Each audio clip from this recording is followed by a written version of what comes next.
Eh bien, bonjour à tous ceux que je n'aurais pas salués déjà. J'ai une question. Quel est, selon vous, le psaume le plus souvent appris par cœur? 23. Je pense que vous êtes à peu près dans le vrai. Le psaume 23. Donc peut-être le plus connu. Comme vous le savez, les psaumes sont des prières composées en poésie et destinées à être chantées lors du culte israélite. Près de la moitié des psaumes ont été rédigés par David. Il rentrait donc dans le déroulement de la liturgie du culte juif, comme je l'ai dit, avec pour but d'être réapproprié par les participants dans les circonstances multiples. Certaines de ces circonstances pouvaient être semblables à celles d'origine, comme par exemple avec David quand il était poursuivi par Saül, etc. Et puis dans d'autres circonstances que vous pouvez assimiler à ce genre de défi. C'est ainsi que de nombreuses générations, jusqu'à nos jours, ont prié ces psaumes dans leurs circonstances propres. Le recueil des psaumes, que l'on nomme psautier dans le français courant, c'est le recueil des cantiques par excellence. D'assez nombreux cantiques que nous chantons, que nous avons chantés même ce matin, eh bien, sont issus, s'inspirent de ces psaumes. Nous sommes donc encouragés ce matin à nous approprier ce psaume, le psaume 23. Alors nous allons écouter et méditer ensemble ce matin, donc ce psaume, c'est un cantique de David, « L'Éternel est mon berger, je ne manquerai de rien. Il me fait reposer dans de verts pâturages, il me dirige près des eaux paisibles, il restaure mon âme, il me conduit dans les sentiers de la justice à cause de son nom. Quand je marche dans la vallée de l'ombre de la mort, je ne crains aucun mal, car tu es avec moi. Ta houlette et ton bâton me rassurent. Tu dresses devant moi une table en face de mes adversaires, tu oins d'huile ma tête et ma coupe déborde. Oui, le bonheur et la grâce m'accompagneront tous les jours de ma vie et j'habiterai dans la maison de l'Éternel jusqu'à la fin de mes jours. Il existe de très nombreux commentaires sur ce psaume, mais je me suis surtout basé sur les commentaires d'Alfred Kuhn et de Florent Varac, pour être clair. Ce psaume nous montre que Dieu est pour ses enfants un guide et un hôte par excellence. Un guide et un hôte. Il fait partie d'une série de 3 psaumes, les psaumes 22, 23 et 24, qui dépeignent chacun les qualités du Messie qui vient. Le psaume 22, il est tourné vers le passé, c'est-à-dire pour nous vers la crucifixion, avec l'image d'un serviteur qui vient pour souffrir. Et donc c'est ce qui s'est passé pour Jésus plusieurs centaines d'années après que David ait écrit ce psaume. Le psaume 23, lui, nous présente l'image d'un Dieu qui agit maintenant, dans le temps présent, qui nous guide, qui nous accompagne avec l'image du berger muni de sa houlette et de son bâton.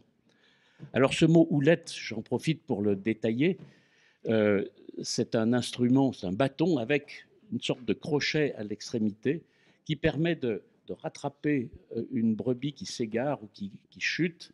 On peut la rattraper par la patte en particulier, c'est ce que j'ai lu en tout cas. Je n'en ai jamais vu personnellement, ou peut-être sur des photos ou des dessins, mais voilà, donc c'est le psaume 23 qui nous parle de la houlette. Puis le psaume 24, qui lui met l'accent sur l'avenir et le futur, et qui nous présente celui qui viendra régner et dont le symbole est la couronne. Donc, revenons au psaume 23. Dans une première partie, nous verrons que Dieu nous guide avec soin, les versets 1 à 4. Et dans une seconde, eh bien, nous verrons que Dieu nous accueille, versets 5 et 6. Et nous verrons aussi tout au long de ce parcours, dans ce psaume, eh bien, qu'il trouve sa pleine réalisation en Jésus-Christ, et je ferai un certain nombre de citations du Nouveau Testament. Donc, Dieu me guide avec soin. L'Éternel est mon berger. Nous avons là l'image la plus célèbre pour décrire Dieu. Mais c'est aussi l'image la plus surprenante et la plus improbable. Parce que d'un côté, on a le Seigneur avec toute sa majesté, sa puissance, sa gloire de créateur, et de l'autre, nous avons cette image du berger, une profession plutôt en retrait, voire méprisée, en tout cas à certaines époques, et en particulier dans les temps anciens. Mais dans l'Ancien Testament, Dieu est déjà présenté donc comme un berger. Les responsables du peuple d'Israël sont aussi présentés comme des bergers. Au psaume 78 en particulier, David est décrit par l'auteur du psaume Asaph comme un berger intègre qui guide Israël. En Ésaïe 40, verset 11, le Messie est annoncé comme un berger qui paîtra son troupeau. Plus loin en Ézéchiel 34, verset 11 à 23, eh bien, je vais moi-même venir m'occuper de mon troupeau, dit l'Éternel. Puis Jésus lui-même déclare en Jean 10, verset 11, je suis le bon berger. Voilà, vous le saviez. Donc le berger est une image assez forte du leadership que nous trouvons dans la parole de Dieu. Qu'est-ce que cela veut dire pour nous aujourd'hui? Premièrement, cela veut dire que Dieu s'engage à mes côtés. Dieu s'engage à mes côtés. Il y a une relation intime et personnelle qui s'instaure entre Dieu et ceux qu'il sauve. On retrouve cela au travers de l'usage des pronoms personnels je, moi, mon, que l'on retrouve tout au long de ce psaume. Et cela recoupe aussi ce que l'Évangile lui-même nous dit en Jean chapitre 1, verset 12, à tous ceux qui l'ont reçu, à tous ceux qui croient en son nom, il a donné le pouvoir de devenir enfants de Dieu. En Jésus, avec lui, nous entrons dans une relation personnelle avec Dieu à un moment de notre vie, à partir du moment où nous acceptons l'œuvre de Jésus-Christ pour nous. Ensuite, que fait Dieu? Eh bien, il s'engage à me rassasier. Dieu s'engage à me rassasier.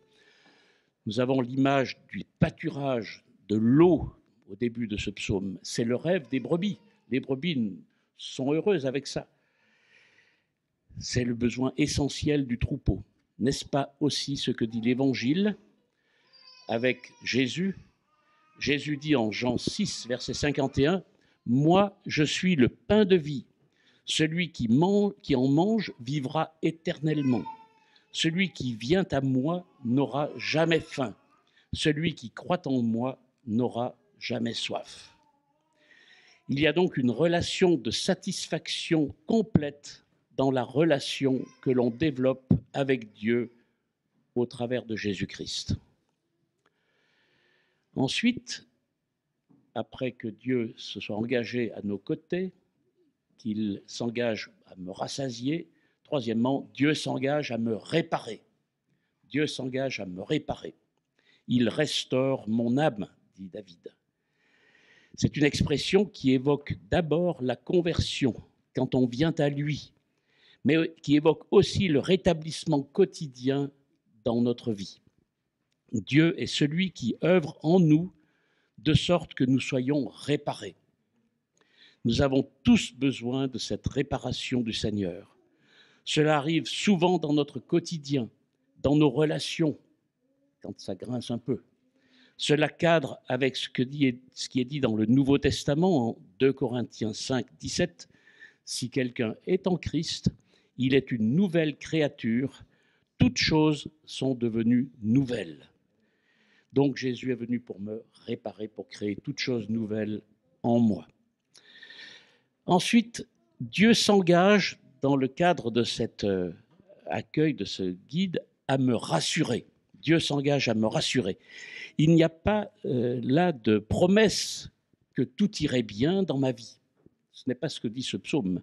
Il est question dans ce psaume du passage dans la vallée de l'ombre de la mort. Dieu ne nous épargne pas de côtoyer la mort. Et nous passons tous par des sommets, parfois, mais aussi parfois par des vallées de désespoir et de tristesse. Et Dieu nous dit que nous n'avons rien à craindre, non pas parce qu'il ne faut pas craindre, mais parce qu'il sera avec nous au travers de ces événements. Voilà la bonne nouvelle. Et cela correspond aussi à ce que dit le Nouveau Testament. C'est la parole de Jésus à la fin de l'évangile de Matthieu, chapitre 28, verset 20, quand Jésus nous dit « Je serai avec vous tous les jours jusqu'à la fin du monde ». C'est Jésus qui nous le dit à nous aujourd'hui. Ensuite, toujours dans ces qualités de Dieu, Dieu s'engage à me façonner. Façonner, ça veut dire nous modeler, nous former. Les deux outils du berger évoqués au début, donc la houlette et le bâton dont j'ai parlé déjà, sont vraiment ce dont a besoin un berger pour conduire son troupeau et pour le protéger des prédateurs et des voleurs. Nous avons là une activité de garde et de protection du Seigneur.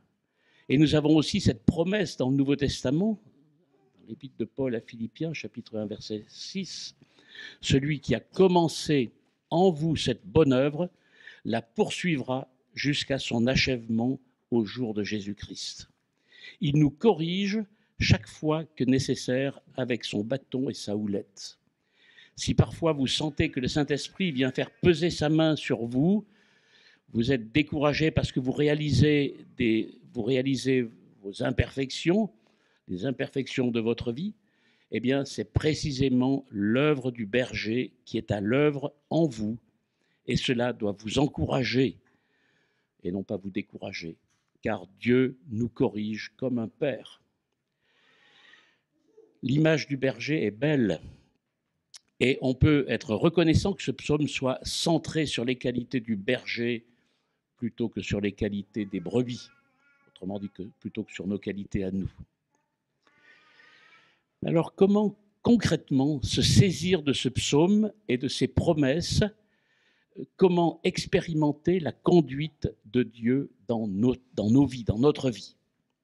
Eh bien, premièrement, je dois reconnaître que j'ai besoin d'une conversion personnelle qui me sauve de la mort. Vous connaissez certainement tous ce verset de 1 Jean 5, versets 11 à 13. « Dieu nous a donné la vie éternelle, et cette vie est en son Fils Jésus. Celui qui a le Fils a la vie. Celui qui n'a pas le Fils de Dieu n'a pas la vie. » C'est clair. Cela, je vous l'ai écrit afin que vous sachiez que vous avez la vie éternelle, vous qui croyez au Fils de Dieu. C'est vraiment le point essentiel. Si vous cherchez à suivre Dieu simplement comme ça, sans passer par cette conversion à Jésus-Christ, vous ratez la cible. Il s'agit donc réellement de devenir un enfant de Dieu par une conversion personnelle. Ensuite, j'ai besoin d'être rassuré face à mes imperfections. Je pense que vous avez tous des moments où vous avez peut-être pu douter de la perte de votre salut. Vous êtes peut-être, après avoir fait une grosse bêtise, et j'imagine que vous n'êtes pas trop différent de moi, eh bien, vous avez peut-être eu un doute. Eh bien, la perte du salut est souvent une grande crainte du nouveau converti, et même des plus anciens. Quand je vois ce qui est dans mon cœur, je suis souvent très déçu, et je ne peux pas toujours imaginer que Dieu m'aime. Mais heureusement, Dieu ne nous aime pas à cause de notre nom, mais à cause de son nom à lui. Et on peut se reposer pour cela aussi sur l'évangile de Jean, chapitre 10, verset 28-29. « Je leur donne la vie éternelle, elles ne périront jamais, et personne ne les arrachera de ma main. Mon Père qui me les a donnés est plus grand que tous, et personne ne peut les arracher de la main du Père. » Donc c'est une certitude de la parole, non pas que nous inventons pour nous, non, c'est le texte même de la Bible qui nous conforte dans cette position que nous ne pouvons pas être arrachés au salut. Troisièmement, j'ai besoin d'être rassuré face aux circonstances. Ni le coronavirus, ni la crise économique, qui pourrait peut-être encore continuer, ne saurait m'arracher à la garde et à la conduite de Dieu en Jésus-Christ. Et l'apôtre Paul, qui a connu bien des tourments, si vous parcourez un peu sa vie dans les actes des apôtres, vous voyez qu'il a subi vraiment des situations très difficiles. Eh bien, il peut écrire dans l'Épître aux Romains, chapitre 8, versets 38-39, « Je suis persuadé que ni la mort, ni la vie, ni les anges, ni les dominations, ni le présent, ni l'avenir, ni les puissances, ni les êtres d'en haut, ni ceux d'en bas, ni aucune autre créature ne pourra nous séparer de l'amour de Dieu en Jésus-Christ notre Seigneur. » Ce sont des promesses remarquables qui nous sont laissées au travers de ce psaume 23. Et parfois, nous pouvons être envahis par une certaine lassitude, une crainte de ne pouvoir tenir. Mais dans ces moments, nous devons réaliser que le Seigneur est mon berger et qu'il est celui qui va me conduire et que s'il est avec moi, eh bien, ça ira. Il exercera son œuvre à mon égard selon ses promesses. Donc là, on vient de voir la fonction magnifique de guide, de berger qu'est le Seigneur. Mais le deuxième volet nous présente, la fin du psaume, nous présente aussi Dieu comme celui qui m'accueille avec générosité, comme un hôte bienveillant. Les versets 5 à 6, donc, Dieu dresse devant nous une table devant nos adversaires. Cela veut dire, selon les coutumes du Moyen-Orient de l'époque, que Dieu m'invite à sa table, qu'il m'honore et me protège. C'est comme le signe d'une alliance avec celui qui est invité. Il y a de l'abondance, de la générosité, et c'est comme si l'on ne pouvait plus être ennemi dès lors qu'on a mangé à la table de Dieu. Cela veut dire que Dieu m'accueille avec générosité et qu'il m'accueille même en contribuant à pacifier ceux qui seraient mes adversaires. L'image du banquet au verset 5 est aussi l'image que nous avons dans la Bible pour le début de notre relation éternelle avec lui, dans le cadre d'une alliance signée pour nous en Jésus-Christ. L'Éternel des armées fera pour tous les peuples sur cette montagne un festin de mets succulents, un festin de vin vieux. Sur cette montagne, il anéantit la mort pour toujours. La Bible nous présente donc une destinée qui commence par un banquet. Ensuite, Dieu m'honore. Au verset 5, toujours, on voit que Dieu oint d'huile ma tête, qu'il verse de l'huile sur ma tête. Il s'agit d'huile parfumée que l'on répandait sur les cheveux, geste coutumier pour honorer un invité lors d'un banquet. C'est un symbole de joie et de bénédiction divine.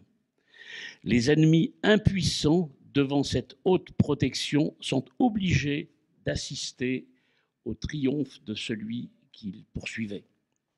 Et c'est surprenant qu'un berger honore ses brebis de cette façon.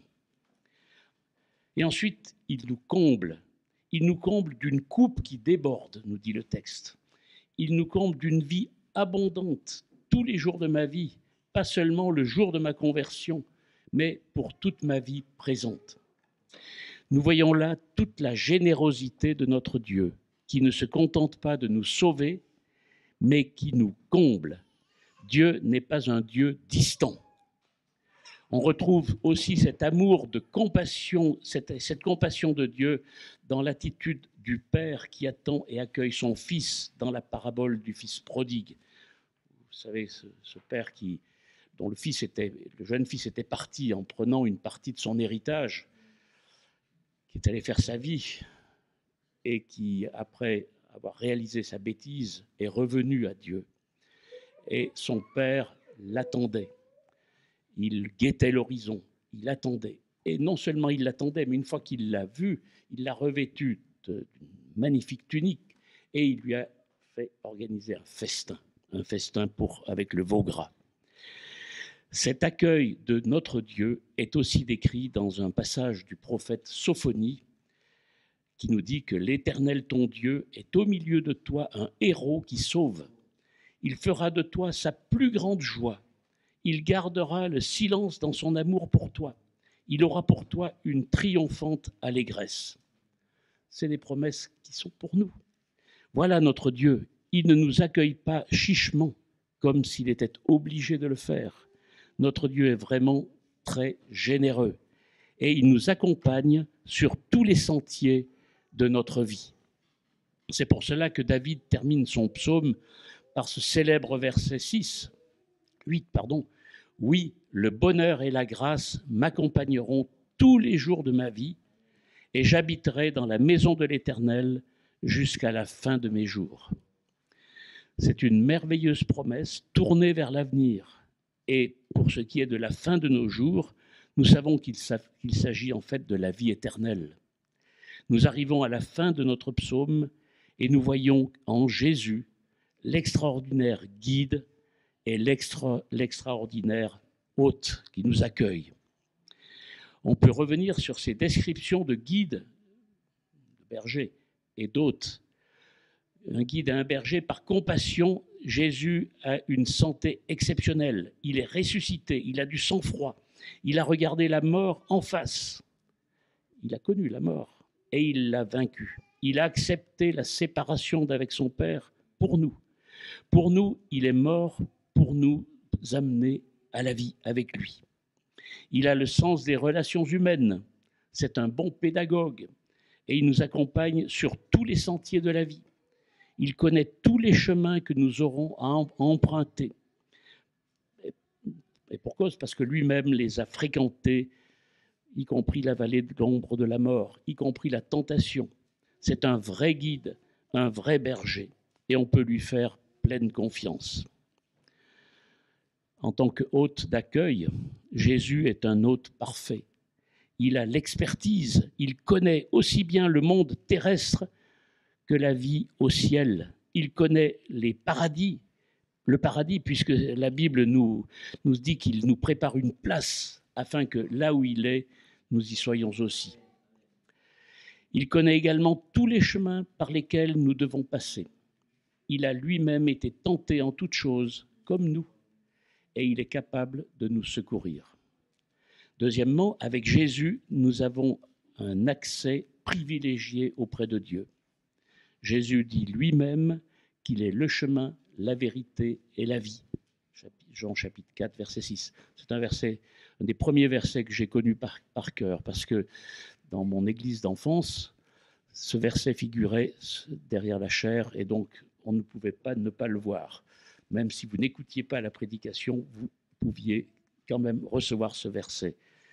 Donc Jésus est le chemin, la vérité et la vie. Nul ne vient au Père que par lui. Il nous donne un accès illimité au Père comme le seul pont qui nous mène à Dieu. Troisièmement, nous sommes au bénéfice des contacts humains avec lui. Il est devenu homme pour nous parler, en sorte que nous puissions le comprendre, et il fait de nous ses cohéritiers. Nous sommes cohéritiers de Christ. Il n'y a aucun confinement qui nous empêcherait de vivre cette communion avec Dieu et en et par Jésus-Christ. J'espère que cela est votre expérience, que vous avez reconnu votre besoin d'être sauvé, votre besoin d'accueillir Jésus-Christ. Il est mort pour que vous puissiez expérimenter cette grâce. Et si vous êtes déjà disciple de Jésus-Christ, et si par la foi vous êtes déjà entré dans une relation d'alliance avec lui, en comprenant qu'il est mort sur la croix pour vous, alors j'espère que vous profitez avec bonheur d'un guide et d'un hôte parfait.